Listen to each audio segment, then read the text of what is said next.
Chụp đẹp xua bong bóng mình để đạpទាំងអស់គ្នាថ្ងៃនេះដំណើរខ្មោចឬមួយក៏និទានរឿងខ្មោចសូមមកបង្ហាញរឿងថ្មីមួយទៀតហើយរន្ធត់ញាប់ញ័រតែម្ដងចារឿងរបស់យើងគឺរឿងស្រមោលខ្មោចក្នុងមន្ទីរពេទ្យអូយញាក់សាច់ហើយចាតោះឥឡូវកុំឲ្យខាត់ពេលយូរយើងមកស្ដាប់សាច់រឿងទាំងអស់គ្នាថាតើវារន្ធត់ព្រឺព្រួចញាប់ញ័រប៉ុណ្ណាទៅតែសំខាន់អ្នកដែលកំពុងតែគេងនៅពេទ្យអីចាធ្វើអារម្មណ៍ឲ្យស្រួលបួសិននេះទៀនទេតោះឥឡូវយើងចូលមកដល់សាច់រឿងតែម្ដងខ្ញុំជឿជាក់ថាបើសិនជាបងប្អូនប្រិយមិត្តអ្នកស្ដាប់រឿងខ្មោចដែលស្ថិតនៅមន្ទីរពេទ្យមួយឈ្មោះពេទ្យស៊ីរីយ៉ានៃប្រទេសថៃរឿងហ្នឹងគឺកើតឡើងកាលពី2ឆ្នាំមុននេះទេហើយពិតជាតក់ស្លុតហើយបើសិនជាបងប្អូនមានសុខភាពខ្សោយឬមួយក៏អារម្មណ៍ឆាប់ភ័យខ្លាចទៀតណាអាចនឹងឈឺឬមួយក៏តក់ស្លុតខ្លាំងដោយសារតែរឿងភ័យខ្លាចហ្នឹងតែម្ដងតើរឿងហ្នឹងវាមានហេតុយ៉ាងណាខ្លះដែលបណ្ដាលឲ្យមន្ទីរពេទ្យហ្នឹងវាមានខ្មោចលងអញ្ចឹងតាមអ្នកកសែត The Nation ម្នាក់គាត់បានចាត់ទុកថាជាជនបេះដូងដែកហើយដែលបានបថុយបឋានចុះស៊ើបអង្កេតរឿងខ្មោចនេះដល់មន្ទីរពេទ្យដែលផ្ទាល់នៅមន្ទីរពេទ្យនោះភ្លើងអគ្គិសនីហ្នឹងគឺឧស្សាហ៍ដាច់ខ្លាំងមែនតែនដោយសារតែវងកណ្ដុរហ្នឹងវាកាត់បំផ្លាញហើយភាពងងឹតវាគឺជាចំណូលចិត្តរបស់ពួកព្រាយខ្មោចខ្លាំងនៅពេលសួរថាតើមានបលឹងខ្មោចវិលវល់នៅមន្ទីរពេទ្យនេះមែនឬទេមនុស្សតិចណាស់ដែលគ្មានចម្លើយសូម្បីតែផ្នែកវិទ្យាសាស្ត្របច្ចេកទេសខាងប៉ូលីសព្រហ្មទណ្ឌក៏គ្មានពាក្យនឹងនិយាយដែរហើយចុះចំពោះប្រជាជនធម្មតាតើយល់មិនដែរទៅណោះបើយល់ល្អក៏បីនៅស្ងៀមទៅវាល្អជាងយើងក៏មិនត្រូវលោលេងជាមួយនឹងការភ័យខ្លាចដែរព្រោះវាជារឿងមួយដែលតក់ស្លុតគួរឲ្យខ្លាចខ្លាំងចំពោះរឿងខ្មោច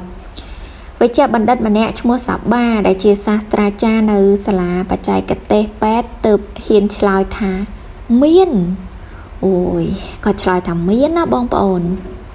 សាបាបានធ្វើការនៅមន្ទីរពេទ្យស៊ីរីយ៉ានេះខាងផ្នែកវះកាត់និងផ្នែកតម្កល់សាកសពកន្លងមកនឹងមន្ទីរពេទ្យបានតម្កល់សាកសពជាច្រើនមានទាំងសាកសពឃាតករមានទាំងសាកសពអ្នកស្លូតត្រង់ហើយសាបាក៏បានឲ្យដឹងដែរថាមន្ទីរពេទ្យនេះធ្លាប់តម្កល់សាកសពជនអ៊ុក្រិតស៊ីសាច់មនុស្សឈ្មោះស៊ីអ៊ុយកាលពីឆ្នាំ1960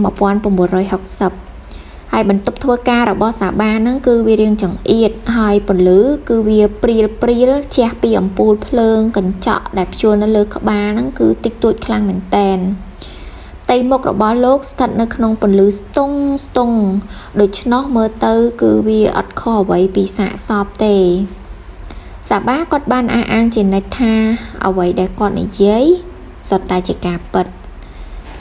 គាត់ក៏បាននិទានរឿងនោះដោយទឹកមុខមើងម៉ាត់គួរឲ្យជឿជាក់ថាមានយប់មួយពេលដែលខ្ញុំកំពុងតែឈរនៅលើអគារមួយទល់មុខនឹងអគារវះកាត់ខ្ញុំបានឃើញស្ត្រីម្នាក់ស្លៀកពាក់ជាឈុតបុរាណបែបប្រពៃណីហើយមានពានាកសែងពណ៌សពាក់ក្រវិលហើយសក់គាត់គឺក្រងយ៉ាងស្អាតនាងក៏បានអង្គុយចុះហើយសម្លឹងមកខ្ញុំ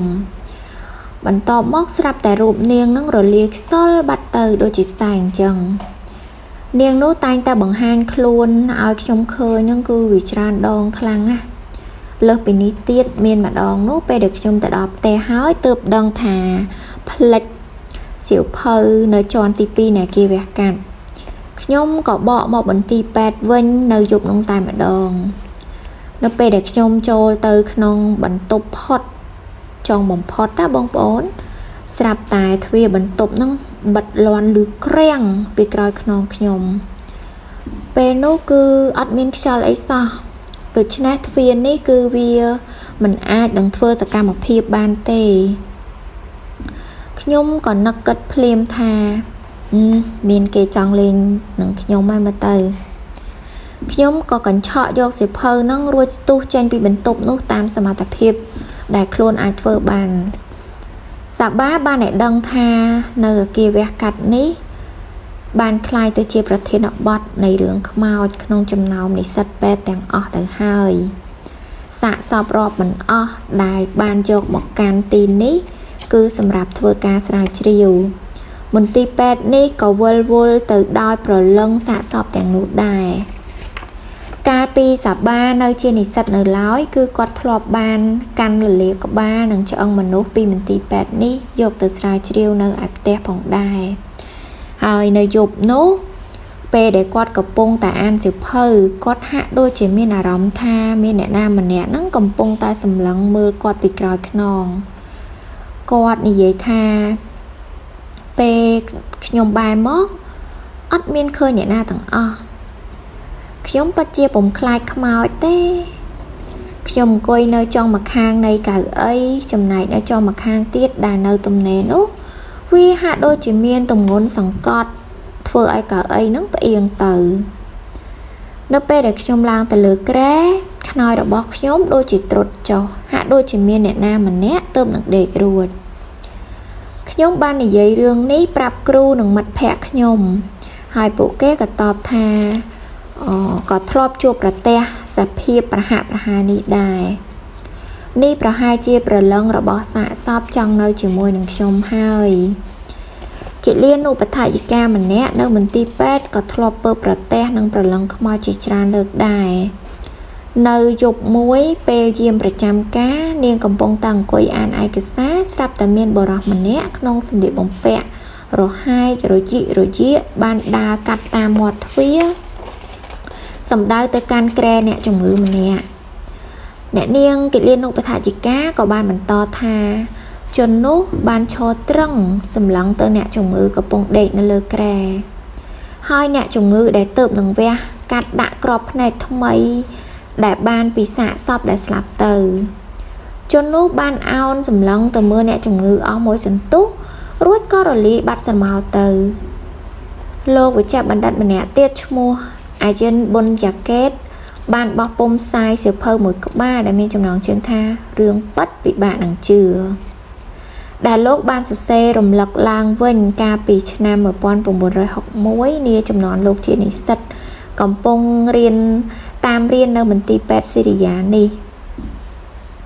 លោកតែងត្រូវរងទុក្ខទោមនស្សដោយសារតែសមោខ្មោចនេះ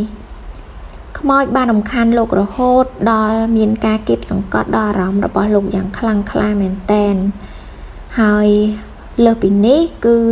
លោកមានគំនិតចង់ធ្វើអត្តឃាតដើម្បីឲ្យរួចផុតពីប្រឡឹងខ្មោចទាំងនោះទៀតផងមានយប់មួយហ្នឹងពេលដែលលោកដឹងខ្លួនឡើងស្រាប់តែឃើញស្រមោលមនុស្សម្នាក់ឈរនៅក្បែរគ្រែលោកដេកតាំងពីពេលណាហ្នឹងក៏អត់ដឹងដែរលោកស្រែកឡើងអ្នកណាហ្នឹងការពិតអត់មានអ្នកណានៅក្បែរនោះទេក្រៅពីប្រពន្ធរបស់លោកនិងគិលានុបដ្ឋាយិកាឡើយក្រោយមកលោកបែរជាឃើញក្មេងស្រីម្នាក់មានធំបានមកក្បែរលោកនិងនិយាយមកកាន់លោក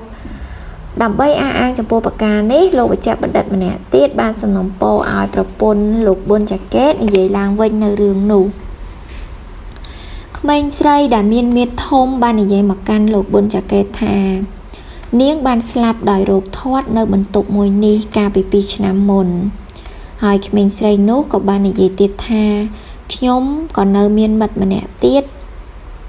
ក៏បានស្លាប់នៅទីនេះដែរកាលពីឆ្នាំទៅមុននេះថ្មីនេះលោកវិជ្ជបណ្ឌិតប៊ុនចាកេតបានធ្វើឲ្យមនុស្សរាល់គ្នាភ័យខ្លាចញាប់ញ័រមែនតែនអំពីរឿងខ្មោចលងនេះដែលលោកមានភស្តុតាងគ្រប់គ្រាន់ទាំងអស់រឿងនេះចាប់ផ្ដើមពីការស្លាប់របស់យុវតីម្នាក់កាលពីចំនួនស្ដេចរាមាទី3នៅទន្លេចៅភយ៉ានាងយុវតីនោះឈ្មោះភឹមផាវឌីជាកូនស្រីរបស់តកែហាងមួយដែលនៅជិតវត្តចែមស៊ីរិននាងត្រូវបានស្លាប់នៅអគារវះកាត់ក្នុងមន្ទីរពេទ្យស៊ីរីយ៉ានេះកាលពីឆ្នាំ1960ក្រោយពេលស្លាប់នាងក៏បានទៅពន្យល់សពឪពុករបស់នាងឲ្យលើកផ្លូវមួយនៅវត្តវ៉ាខុតហើយយកឈ្មោះរបស់នាងទៅដាក់ឲ្យផ្លូវនោះនាងបានប្រាប់វិជ្ជបណ្ឌិតប៊ុនចាកេតអំពីរឿងរ៉ាវទាំងអស់នោះក្រោយមកលោកថេវបានឮរឿងប្រឡឹងខ្មោចរបស់នាងភឹមផាវឌី ដែលត្រូវជាប្អូនស្រីរបស់ខ្លួននោះលោកថេវក៏ឲ្យកូនប្រុសរបស់គាត់ឈ្មោះវីរវត្តធ្វើដំណើរទៅកាន់វត្តវាខុតដើម្បីរកការពិតនាយវីរវត្តបានរកឃើញភ្នំមួយនៅទីនោះមែននៅពីមុខភ្នំមានរូបស្រីស្អាតម្នាក់ប៉ុន្តែរូបនោះចាស់ព្រិលណាស់ទៅហើយមើលពុំច្បាស់និងមានសរសេរឈ្មោះអ្នកស្លាប់គឺនាងភឹមផាវឌីពិតប្រាកដមែនគ្មានអ្នកណាម្នាក់ជឿរឿងខ្មោចលងនោះឡើយប៉ុន្តែក៏គ្មានអ្នកណាម្នាក់បដិសេធបានដែរលើកលែងតែអស់លោកវិជ្ជបណ្ឌិតមួយចំនួននៅក្នុងដែលនៅមន្ទីរពេទ្យស៊ីរីយ៉ានេះនឹងត្រូវស្រមោលខ្មោចបង្ហាញខ្លួននៅចំពោះមុខទើបជឿជាក់ថាមានព្រលឹងខ្មោចពិតមែនគេបានឲ្យដឹងថាប៉ូលីសដែលមានការចូលរួមពីវិជ្ជបណ្ឌិតជាច្រើនអ្នកនិងអ្នកវិទ្យាសាស្ត្រម្នាក់ទៀតនឹងមកកាន់មន្ទីរពេទ្យនេះដើម្បីរុករកការពិតទោះបីជាយ៉ាងណាក៏ដោយក៏ប្រជាជនពុំហ៊ានអើតក្បាលនៅមន្ទីរពេទ្យដែលមានខ្មោចលងនេះដែរអរគុណសម្រាប់បងប្អូនប្រិយមិត្តអ្នកស្ដាប់ទាំងអស់គ្នាដែលបានចំណាយពេលវេលានិងតាមដានស្ដាប់តាំងពីដើមរហូតដល់ចប់គ្រប់វីដេអូរបស់នាងខ្ញុំហើយសូមកុំភ្លេចជួយចុច Subscribe ក៏ដូចជាចុចសញ្ញាកណ្ដឹងដើម្បីទទួលបាននូវវីដេអូថ្មីៗក៏ដូចជារឿងថ្មីៗបន្តទៀតផងដែរអរគុណ